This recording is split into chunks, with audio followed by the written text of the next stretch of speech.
Xo'p, bizda keyingi savol muammoli masalalardan biri. Xo'p, oson savollardan biri. Faqat ozgina chalib turish joylari bor.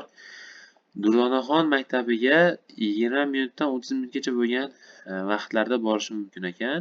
U ertalab soat 6:50 da uyg'onadi. Odatda yuz-qo'lini yuvib, nonushta qilishiga 25 minutdan boshlab 30 minutgacha vaqt ketishi mumkin.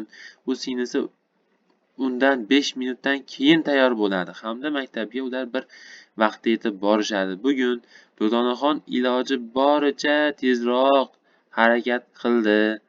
Ular maktabga soat nechida yetib borishgan, deyapti. Demak, savolda shunday nazarda tutilyaptiki, iloji boricha tezroq harakat qilgan Durdonaxon 20 minut demak da maktabga boradi.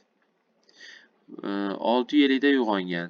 Demak, yuz-qo'lini yuvishga iloji boricha tezroq harakat qilganicha 25 minut vaqt ketgan. Lekin baribir 5 minut singlisini kutgan.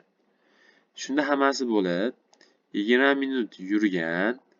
Hop, dastlab demak 25 minut demak nonushta qilish, demak kiyinish va hokazo yuz-qo'lni yuvish uchun ketgan. Singlisini yana 5 minut ham kutgan. Shunda hammasi bo'lib o'quvchilar 50 minut vaqt ketyapti.